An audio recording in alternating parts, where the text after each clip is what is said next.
right. Check 1, check 2. This is it.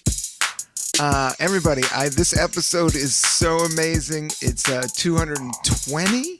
I can't believe that. Every week, smoking and drinking coffee. But the audio got messed up with this, and I got a great guest, Jordan Rock. This kid is a great comic. I've known him for about 10 years now, maybe a little less here in New York. But he has an album coming out called Shout Out My Mental Capacity. He's in the show Bumpkis on PBS, on Peacock. And he also was on the show called Love that was produced by Judd Apatow. So he's a great actor, comedian, super interesting, millennial type cat, young cat, fun. We sit in Brooklyn Park, unnamed Brooklyn Park, and we have a blunt and a joint and talk and have one of the best conversations that I had on the podcast. But the audio is messed up, man, and the video got messed up. I was shooting it with myself, so I had my own camera and I was doing everything myself. I as this podcast, I'm kind of running and gunning and doing this. The last 3 episodes I did at Alte Cannabis over in Williamsburg. Shout out those guys. That was a great space. I'm still figuring everything out, but I need you to subscribe, write this thing up. I know you're high, and or you're not, but or you're just my friend, or you like my comedy, or you dig just listening to somebody babble along. But I need you to subscribe and to the iTunes, but mostly the YouTube, because then I can start monetizing. So Cannabis Coffee Hour, YouTube, straight up, put it in YouTube, Cannabis Coffee Hour, hit the subscribe button. That will get this production value up and going and moving forward. Jordan Rock, this episode's dope. Smoke a joint, lay on the ground and listen to this, and it'll feel like you're in Prospect Park hanging out with us, because you're going to hear sirens and birds a little bit. But, the reason I like podcasting is that it's kind of rough and tumble and kind of punk rock. And that's what this episode is. So I want you to check it out. I want you to be good to yourself, to your own mental capacity, as Jordan talks about. In this episode, he talks about taking mushrooms during Christmas with his family. And he has some, he comes from a predominant family, Jordan Rock. Google him up. But he's also a funny cat in his own self. And we talk a lot about like meditation and working out. Everybody's doing the same shit. It feels like, all this drama, there's another level opening up. And so check out the episode. I'm a big fan of it, except the audio's a little wonky. I apologize. Check 2. This is it. Welcome to the Cannabis Coffee Hour. I'm your host, Rob Cantrell, coming to you live and direct from Brooklyn with a great guest, a dope guest, an awesome guest, a friend of mine that I've known in the comedy scene for a good minute now. But he was on the Judd Apatow series Love that was on Netflix. He also is in Pete Davidson Bumpkis on Peacock. He tours, he's cool, he loves herb, and he's nice enough to come out for coffee. So give it up for Mr. Jordan Rock, everybody. Thank you, man. We're here. I got you some Stumptown coffee. I gave you your own joint, but you were like, dude, I got my own blunt that I've been looking at for all day. Yeah, I was like, I started, this is a nice sativa, so I was like, you know what? I think that's how I start. I like to smoke a sativa hybrid a sativa or straight hybrid until about 4. Yes. Yeah. And then I switched to straight hybrids and indicas. Yeah, indicas at night always, and then sativas. Too hardcore sativa is a little jumpy for me. Yeah, I do. It does get real jumpy, but I like the nice sativa that just makes you excited about like the day. Yes. Yes. My favorite is Diesel. Like, I'm just a 90s dude. I love me some, even now, if they break out Sour Diesel, I feel like writing rap tunes in drawn spaceships. The funny thing about Diesel sometimes when you see it on the menu, you'll skip it. Yeah. Because you'll be like, I know what Diesel smokes like. So you're like, you see everything else around it. But every time you come back to it, you're like, oh shit, why was I Stuffingness. Yeah. It's all. I just always remembered it as kind of. It's a weird hybrid that's like it's an indica that tastes like a sativa. I don't know. It's just good for creative shit. I found. It's New York. That's what it is. Mm-hmm. It smells like New York. It feels like New York. It works with New York. Speaking of New York, I went down to the Housing Works Cannabis shop, which is the first legal shop. I'm a big fan of these dudes. They grow mostly outdoor, but this is a new one they have called Headspace, and I got this. So you have a blunt. Where'd you get your herb? Is that Cali? No, this is not Cali. This is a nice, friend of a friend. Friend of a friend delivery service out here. Doing their thing. That you trust. I trust them. They've been so nice to me, and I buy from them so much. They gave me a Christmas gift. What did they give you? They gave me a free ounce for Christmas. Zip, as they call it. Yeah, they gave me a zip for Christmas. And they were like, "Thank you for all the support." I posted them on my story. So I'm actually on the feed. I just did the bag. Ooh, shout out. When you get on the feed, that's mainstream. That's love. That's love. Anybody could get on the reel, or what's the other one? The story. The story. Yeah, the story's quick, and I do all my weed stuff on the story. Yeah. But this one's Headspace. We're chilling out in the park. Jordan, you're too cool to do this.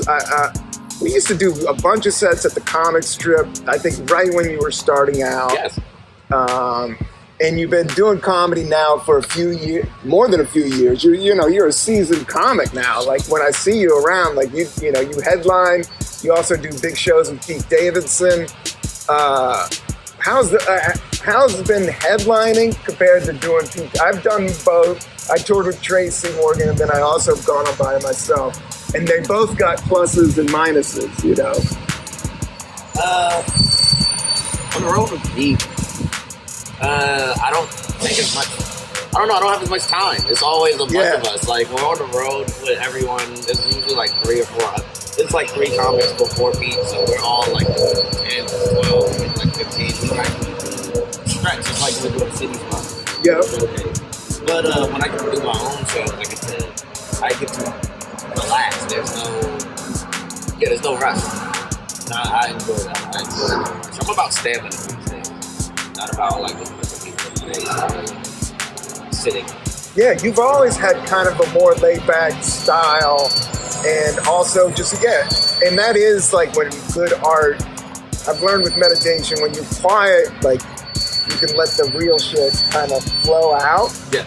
Whereas when we come from New York and these little clubs, or you're opening for a huge act, you gotta kill. Like you can't. It's like a like me factor. Yeah. Like me factor. Yeah. I'm so over. I tell people all the time, I'm past the like me of everything. Yeah. That feeling of when you used to get on stage and you're performing and you're trying to stay. Mm-hmm. Like you just want them to bring you back. You're like, please, just like me. You get up.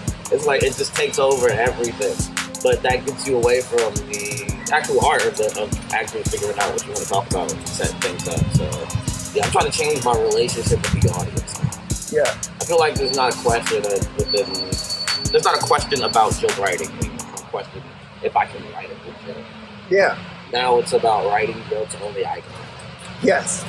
And being yourself is what that's all about. And as much as corny as people say it is, it's hard as fuck to be yourself, even in regular society.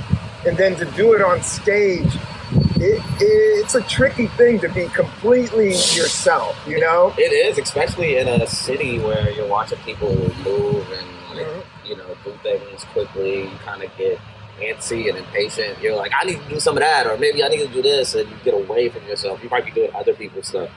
And it's really hard to be original. Everyone's always like, do you think it's hard? Do you think it's tough with like PC culture? You're going to say something to get you canceled? I'm like, no, it's way harder to say something original.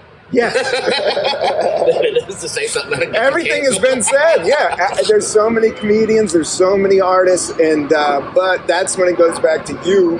You can only be you. And I think it's cool that you bring that up, because I can kind of relate to it, because I've seen your style. And I know you come from South Carolina, like your family's from Brooklyn, but you also have the South in you, which, the thing people hate on the South, but it moves slow. It's a slower, cooler pace. Yeah. And it brings your blood pressure down, and it's Can you talk on that? Like, do you like the South? Where you at with I it? enjoy the South, man. I will say a lot of the stuff that I'm bringing to stage now and just my whole aura was definitely inspired by the South recently, just because I went home during the pandemic. Yeah. I spent the whole 2020, 21 in South Carolina, just actually away from everyone. Good move. It was amazing. It was therapeutic. Yeah, totally. New York, I mean, I love New York, but you're always going hard in the paint.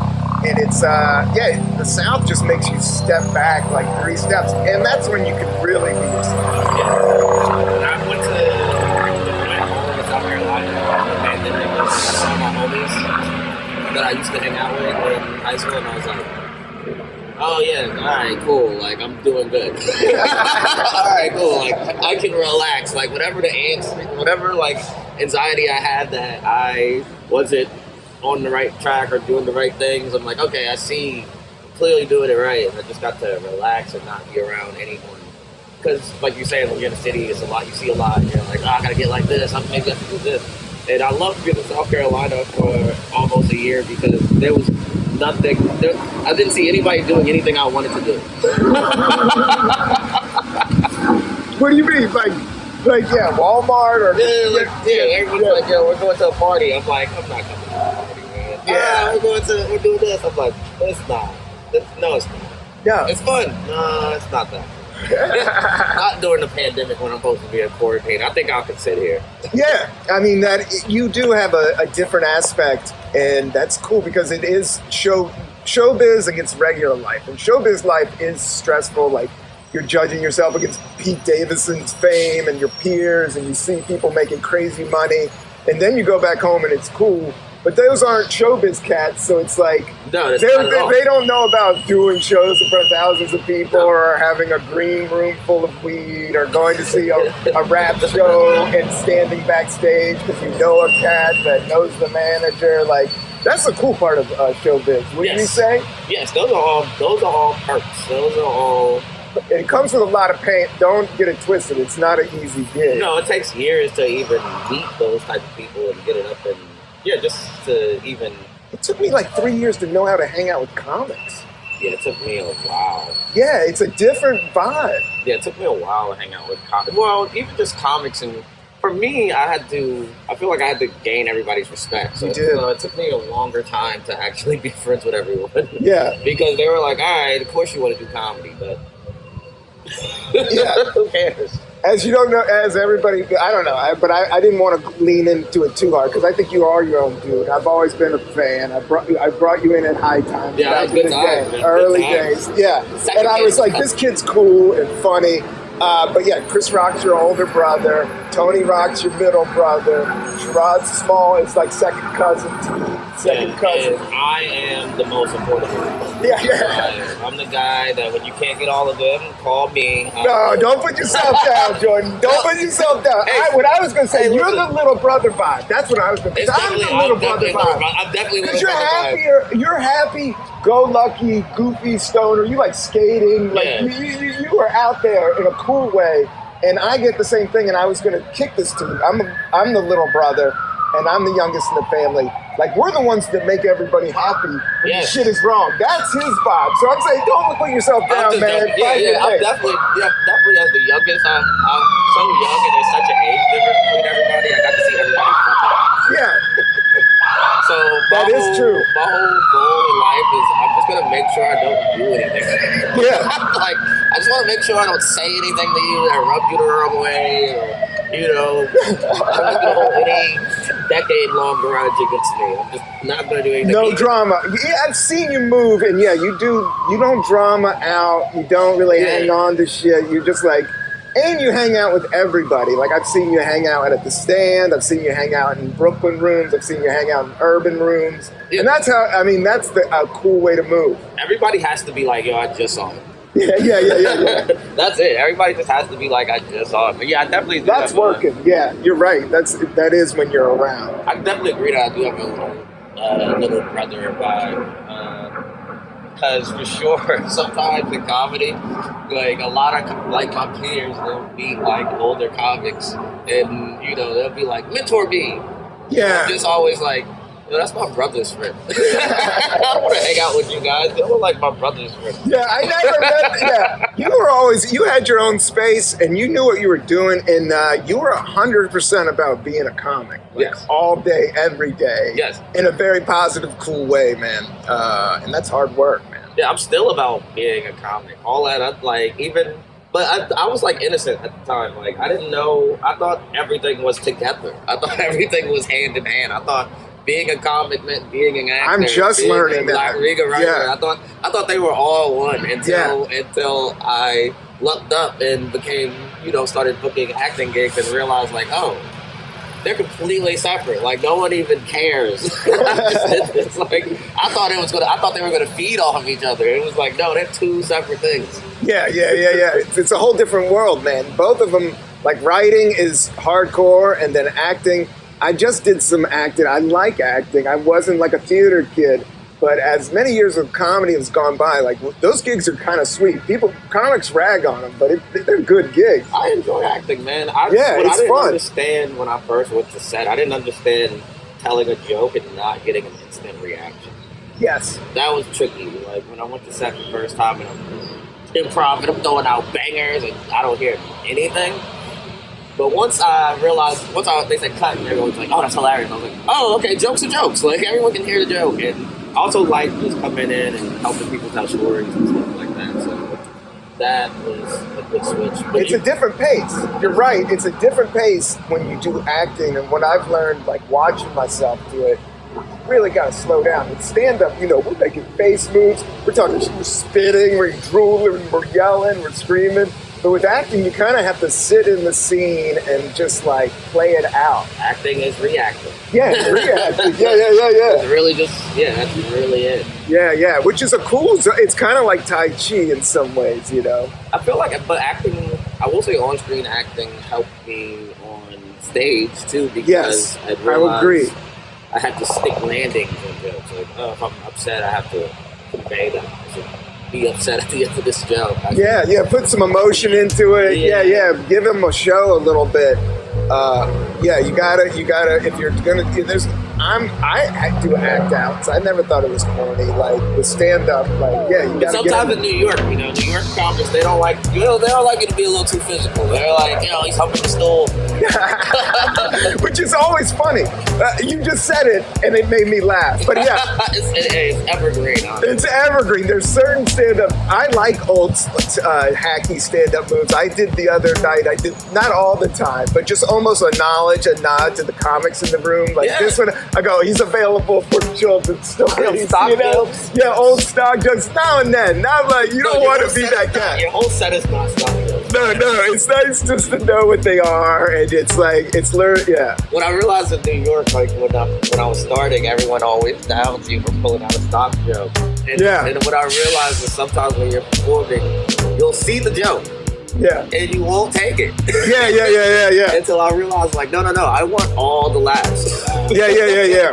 Especially in New York in those tight rooms, and it's like sometimes the audiences are impossible, so you just gotta go bip, and act like it's nothing until you get, some laughs. Yeah, sometimes I go into a room with like a plan, and I want to talk about something serious, and they're not with it. And I'm like, oh, no therapy today? Okay. You guys like porn? Just going completely different direction.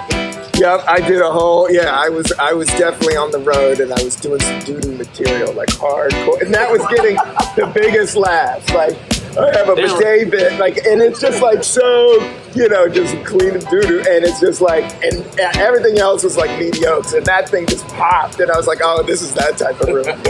You're like, now let's talk about the country.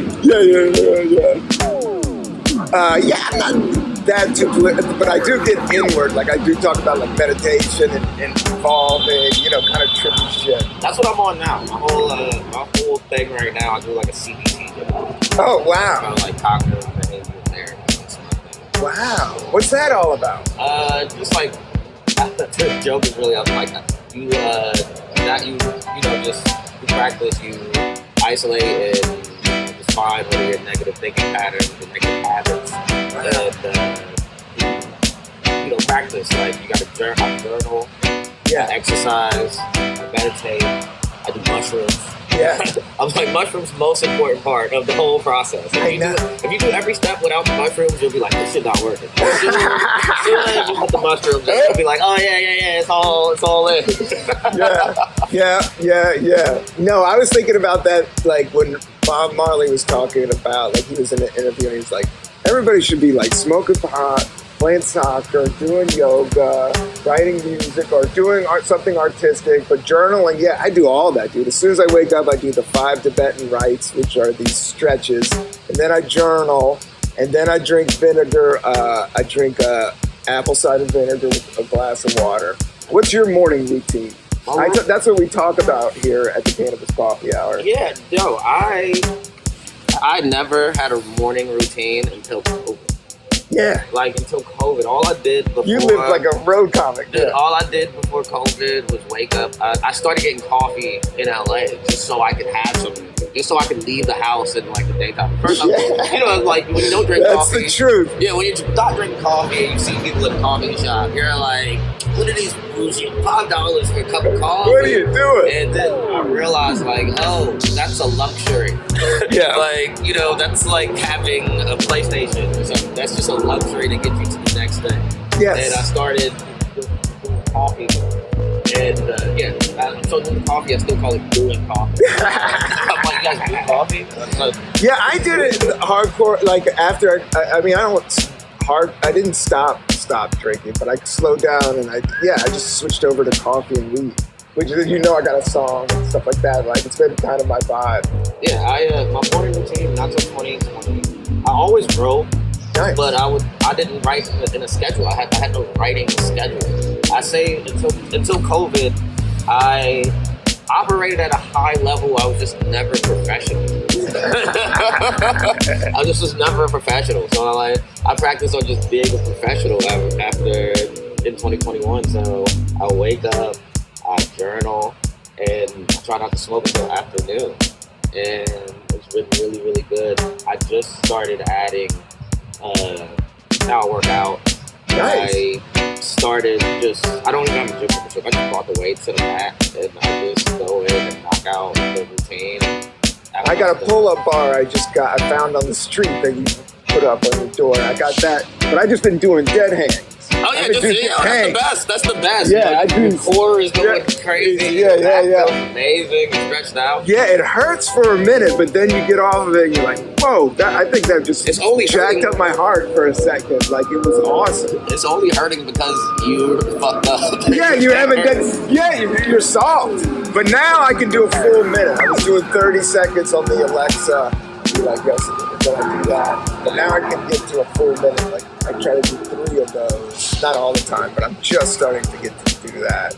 If I want to get a bar, I'll end out all of my things with all of my workouts with just like 2 minutes. Try to do a minute plan.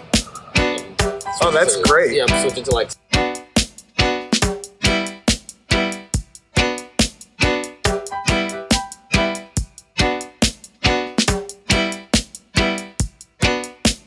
That I have to do from here on out. I'm microdosed. At Christmas. Oh, wow. Really good. Like, I will say that was great because with the fam? It was great with the fam because you know how when you're with the family at a certain time during the holidays, you just go and take a corner after a while. Yes. Like, everybody finds their zone. You're like,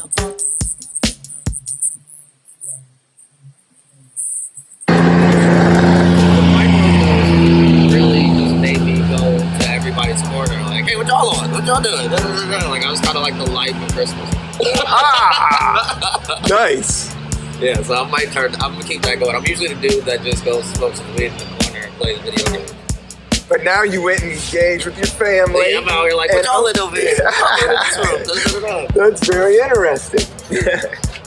Talk to me about that. That was good. Oh, that's awesome, man. That sounds like a good time.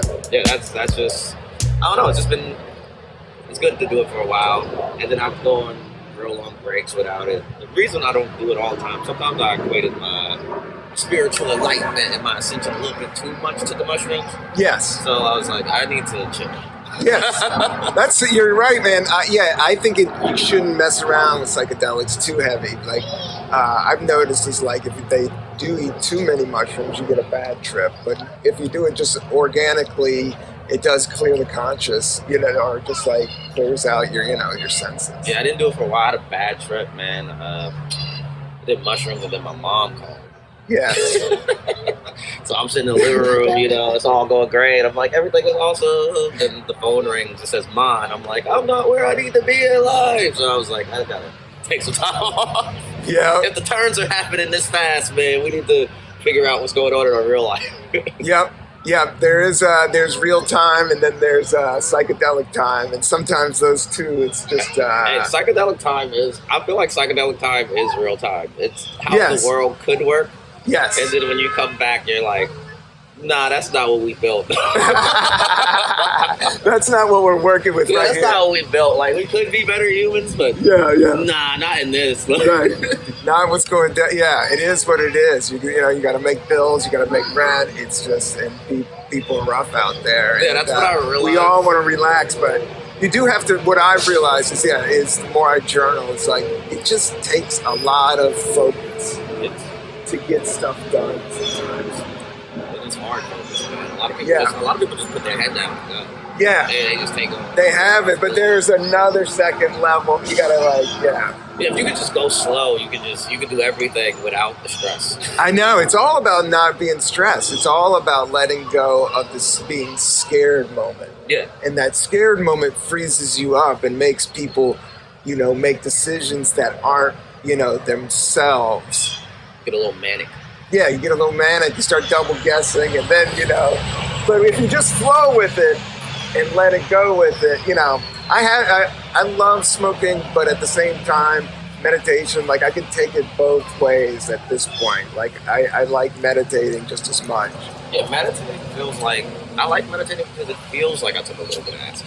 Yeah, it does. It does. When it's done properly, it just feels like you took a very light dose, and you wake, and you come out, and you're like, oh yeah. Yeah. You start thinking of the things you're gonna do. Can I just sip from this? This is all yours, man. That came out of the dishwasher. I got that cleaned. I got my thermos. Always, if you're in the park having a spliff with your old comedy friend, always bring water and always bring some cup of coffee. Yes, I got both.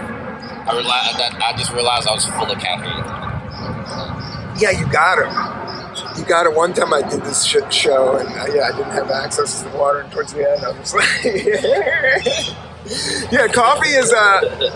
But I'm getting a little bit better with just like controlling those things. Like everybody's trying to balance out. Like it's all about balance. I'm a one coffee a day guy. Yeah. I think all the shops are really good at making sure I do that by charging $5 a cup. I'm like, I don't know why are you guys taxing coffee like that, guys? It's just water and beans. Like, if you put more water in it, you get more coffee. I don't really understand. And I'm like, don't they know coffee is addicting? Yes. I'm like, so if you sold it to me for $3 a cup, I'd probably buy like 3 a day. So stop selling it to me for $6, bro. There was this cupcake place, man, that it was called Crumbs, and they had $1 iced coffees, and I would go there to get it. But guess what? They went out of business. I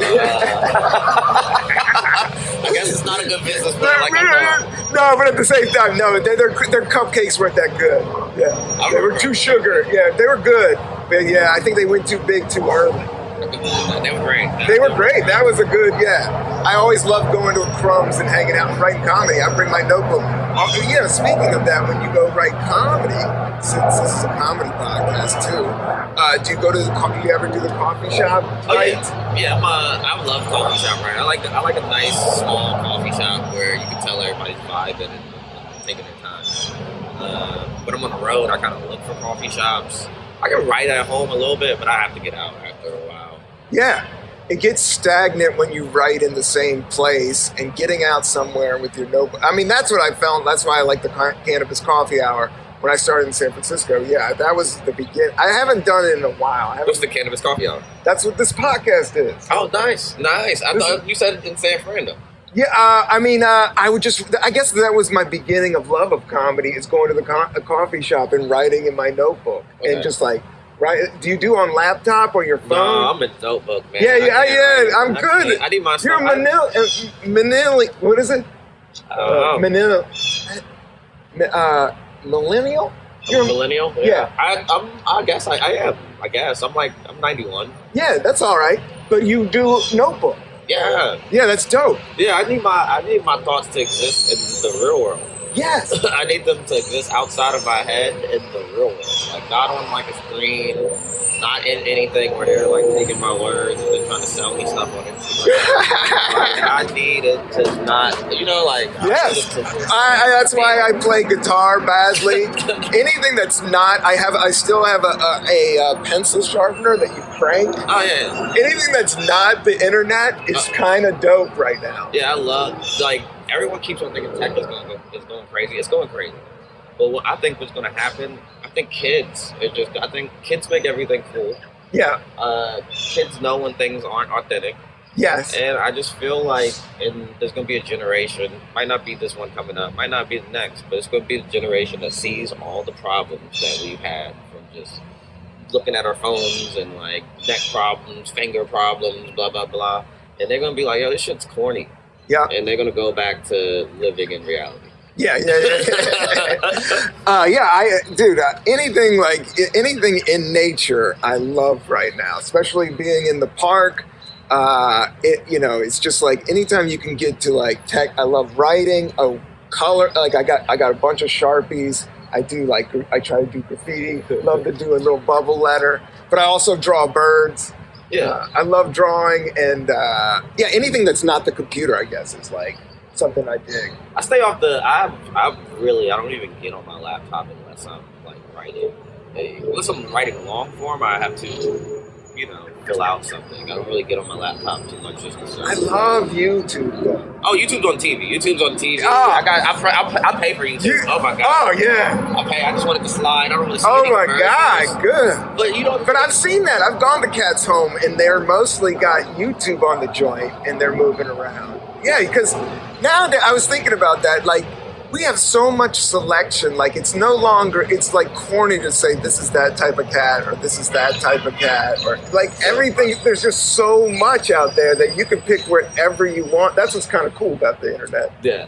I love YouTube. YouTube, sometimes when I'm out drinking with my friends, I'm like, can we just get to the part of the night where we're drunk, playing videos on YouTube at your house? Yeah. Obscure 90 rap tunes. Yeah, exactly. Yeah. No one. You seen this yet? Yeah, you seen this? You know about this funk band? Yeah. So you see all kinds. No, the YouTube party is the ultimate party. YouTube aux cord party? Yeah, got a video. Got a video. Somebody has a little bit more smarts in music than you, and they break out some shit that you'd have never heard before. Speaking of, what kind of music are you listening to now? You're always up on the hip hop game. Yeah, but you listen to hip hop. I always talk to you about it, but you know all the new shit. Not all the new shit like that. I'm not anymore, man. I'm getting old. Man. I know, that's the wild thing. But you're not super old, but we're all getting old. Yeah, you can't even say that to anybody anymore. We're all going. Well, I'm in my 30s, so it's like my mind has been blown. How many times can my mind be blown again? Yeah. Musically, at least, because I've seen everything. So now people come out and they're like, yo, it's hot. I'm like, all right, so you go listen to it. And you tell me what the songs are. I don't really have time. And then once you say there's so much right now. Then, like you said, there's so much that sometimes people suggest the rapper to me, and I go, they go, yo, you gotta listen to who's hot right now. They might go, yo, man, you need to listen to Key Glock. Key Glock is killing it. And I'm like, yo, I bet Key Glock is killing it. But my miscellaneous rapper slots are full right now, man. Like, how can I listen to your playlist? Yeah, your playlist can't be all new hip hop. Yeah, I'm like, it's just too crazy. Yeah, how can I listen to Key Glock and Twenty Savage at the same time? Like they're clashing. There's too many people here. I can't listen to. They're on top of each other, like. And the beats have been, but people tweak the beats. I don't want to close my ears because I do like some of it, and I do like some of the different patterns. I think the Migos was dope, man. I really thought they flowed nice. I liked, subject matter sometimes, But at the same time, it was to me that was like high end art. What I'm doing right now, I am listening to. I love anything The Alchemist does. Yeah, The Alchemist. He's always been dope. Yeah, The Alchemist is now in now that hip hop is in the greatest time to be a rapper over 30 and streaming, and people can just put out what they want and play. He does really, really well. Anything The Alchemist touches is gold. I love Larry June. Larry June is very anti-anxiety rap. You're just smooth. There's no peaks. There's no lows. It's just it cools you out. We're going to Target. We're going to the farmer's market. Oh, all day. Larry June. Yeah, Larry June. He's like, yo, I bought 5 white teas for $20. My juice cost 10. I'm like, smart move. I got a white tee on right now. I was going to wear that, but they say don't wear white tees on camera. Yeah, I did the same under. Yeah. Yeah, but Larry June is like the Larry shit. June. I love. I'm still listening to Earl Sweatshirt. Yeah, I always like Earl's got good flows. Yeah, he put me on to this guy Mike from Brooklyn that I'm listening to. He produces all his own beats and stuff like that. Nice. So I really enjoy his music. And they're all they have real good concept albums and just chill. They actually talking about real life. They're not. Yeah, Odd Future is oddly honest. Yeah. Their own psychedelic, weird way. They really relate to the young people, and they put all their just like anxieties and weirdness out there, and you can't really judge it for it's just really good. Yeah, it's like they're not even Odd Future anymore. It's just I know they're like mainstream artists. That's what's crazy. Mainstream solo artists. They go, they're doing arenas and shit. Yeah, it's insane. Yeah, I like all those cats. What I was thinking was today, I was like, because I was born in 1972, so I'm like the same age as hip hop, but it's becoming like jazz, I think. Like I was thinking hip hop will eventually, because jazz was killing it. Yeah. Jazz is like, people thought it was like church. They still do. But when jazz was hot, it was like the biggest thing and the coolest shit that was going around. It was like hip, but eventually it got played, Yeah, hip hop would be so much better if it wasn't so dark right now. I know. Because it's not to judge anybody, but I love the beats, but it's just so violent right now. It's just so crazy violent in the real streets that it's like I don't know which one's which. No, it's like it's insane. That's the only thing. I'm sometimes people don't understand their subconscious eating all the time. So I'm like, you just can't listen to niggas talk about murdering all day, dog. You don't want to hear nothing positive, man. Like I hate. When I listen to my friends' music, I'm very concerned about them sometimes. I know. You can listen to all of this stuff if there's balance. If you can listen to whatever murder, whatever. If you're gonna put on a song that makes me think about my life. Yeah, you gotta balance it out. There's a place for all art, but at the same time, like as with meditation and doing mantras, like I always think hip hop is mantras. Like you're literally programming your consciousness. And that's what mantras and meditation is all about. Just like, trying to program your consciousness because that's what's your real reality. Yeah. But now these days, like with everything, it's too much. We're postmodernists these days, Postmodernism is when media has been produced at such a rapid level that it has now crossed the boundaries into reality. So now no one knows what's real, what's fake, whatever. It's all the same. Yeah. And that's how you see a lot of the humor coming out. It's kind of playing on how crazy the media is and how, people don't take regular pictures. They got to have like 3 obscure shit that points out kind of the silliness of humanity sometimes. It is because everybody's absorbed so much stuff. Yes, everyone is just all day, man. Yeah, that's the breakaway. That's what you were talking about with the mushrooms and the stretching. And, I look at the Amish sometimes and I'm like, they got it right. The Amish, they're killing it. The Amish, they're killing it, man. They're killing it, dude. They're making apple cider. They're building wood houses to live in with their family. They're making their own butter. Got a couple goats. Probably boring. Yeah, it is kind of boring. That sounds kind of dry. There's an ox cord or nothing. Yeah. You know what? It's kind of like Jamaica's kind of dope like that. Like it's kind of simple, but you still got beats and music and weed, and the people are fun. You know, it's just like so many different cultures is just what's cool about New York and doing comedy too, man. What's your new special? It was a title, right? Your new album. What was that? The album is Shout Out My Mental Capacity. Yeah. What is it? Shout out my mental capacity. Shout out to your mental capacity. I read that. What does that mean? We're all taking things in, man. We're not alone out here. No one's alone. Not in this park, man. We look at all these trees, look at all these bugs. I set up over here, dude. There was like something rattling behind me. Like sometimes, I don't know, raccoon, rat, something was hanging out back there. Yeah, I'm not with that. No, but I moved it over here. Yeah, we're just not alone. That's really it.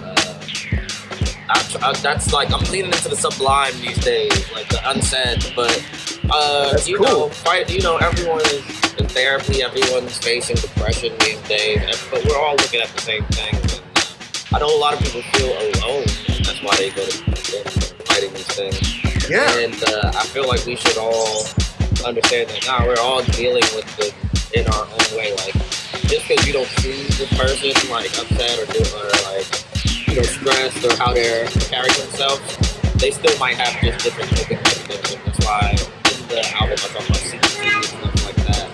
Yeah. And it's really just the title and the jokes are really there to open up the conversation from alternative forms of therapy.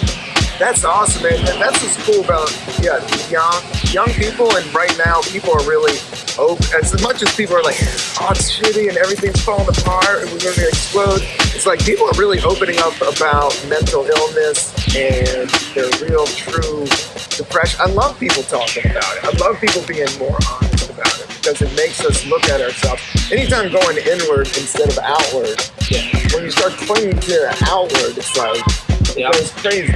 Yeah, I'm definitely fine. I'm enjoying how people stop where it's going, how it's getting open. People just opening up way more. Yeah. And, but the problem with that is it becomes trend. So the trend, I'm in therapy, I have a therapist, blah, blah, blah. And it's just like, there's other ways, bro. Like, I think like therapy, the problem with therapy is it's like a band-aid. It's like, okay, get back out there though. Like, it's like, okay, cool. We hear what you saying. Here's some drugs. Take your ass to work. Yeah. When it's like, no, you might need a different type of therapy, bro. So, that's what I'm trying to convey. That's being honest with yourself. Yeah. Yeah, and then I talk a little bit more about like my brothers and not having an identity, and finding identity and trying to be different. Yeah. That's awesome. Where'd you take it? I'm currently recording it at New York Comedy. New York that place is classic. 23rd?